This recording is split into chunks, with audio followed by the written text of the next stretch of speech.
How to Build a Team, Part 2. Hi, this is Jim Gibson with Business Sense Podcast. Thank you for joining me today. And this is a continuation from Part 1, where we talked about how to build a team. And I used ideas such as holding people accountable, especially for good things that they do. And now we're going to continue that discussion with some new ideas, some new thoughts about team building. You know, I've seen some of these big corporations, and they have team building events, where someone stands on a table and closes their eyes and falls backwards, and the team's supposed to catch them as they fall. Or they go on these strange retreats where, they're climbing mountains and having picnics on top of the mountain. Well, some of these things are okay. It's just the nature of corporations today. It's the nature of business and all, and you get to know your coworkers better and things like that. But in reality, that's not how you build a team. How you build a team is what we discussed in the last podcast, and that was holding people accountable for standards.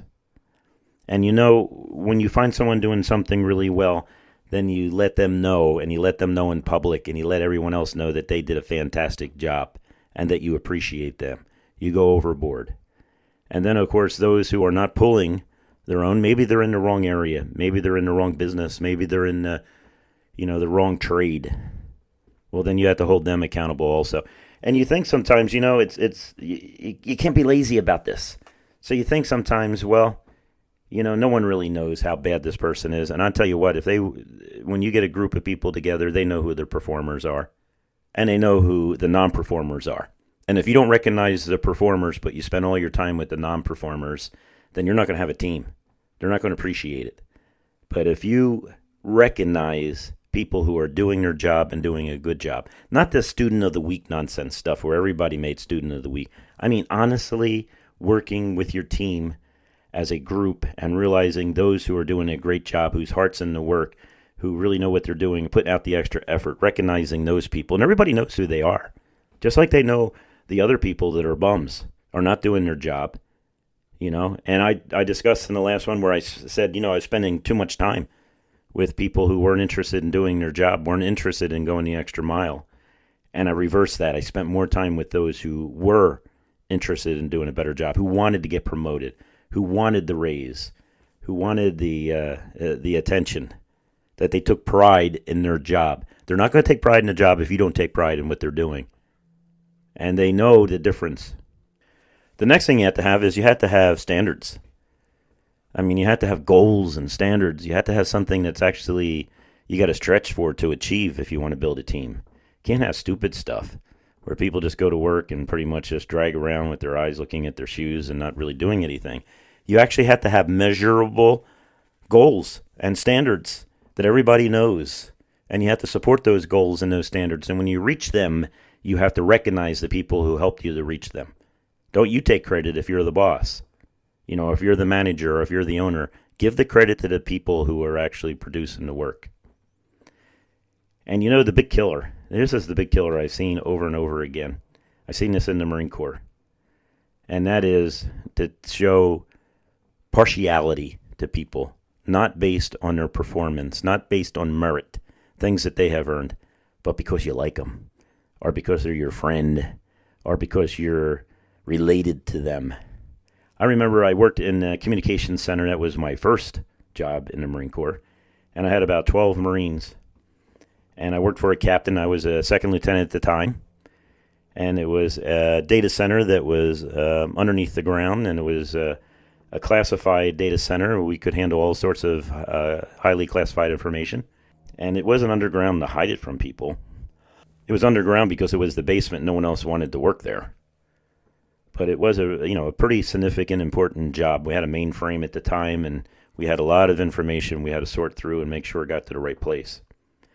But of the 12 individuals that worked for me in my first unit as I was managing this data center and mainframe, one of them was a female Marine, and she was good friends with the captain. She could, anytime she walked past the captain's office, he would call her in, and she would come in and sit down and chit-chat with the captain, and they would be laughing and carrying on and everything else. And I don't want to accuse them of an inappropriate relationship, but I don't know. I just know that when I had to talk to the captain, I had to make an appointment, and I had to stand at ease in front of his desk, sometimes at attention. And there was no friendly chit-chat. There was no chance of ever sitting in that chair next to the desk and having a discussion about life. That wasn't going to happen. But she could walk in there anytime she wanted, and that caused such hate and discontent in my 12-man team, because a lot of times she would ask for time off and get it from the captain, and the other 11 people had to work extra hard to make up for the one person that was always absent. And that is a team wrecker. So if you want to be a manager, don't show personal preference to anybody. No relatives, no friends, or anything else. Everyone is responsible and pulls their own. I remember also I had a job right after I got out of the Marine Corps. It didn't last very long. I was director of financial services for a big university. And there was a problem. And the problem is one of the people who worked for me was good friends with my boss. They were neighbors. And they would drive in together. And he kind of liked her. And he treated her special. And all she did was complain about me over and over and over again. And I had to go down and explain everything I did. And he never corrected her and said, you have a special relationship with me, so you should not take advantage of that.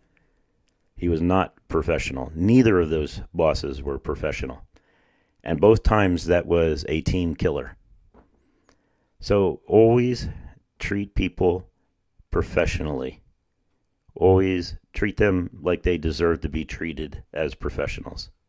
These are not your friends. These are professionals that you work with.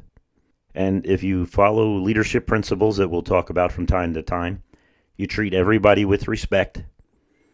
Those who you treated differently are going to be treated differently based on merit only. That's it. And that's what they deserve, to be treated differently if they show the extra work and the time they're putting into it.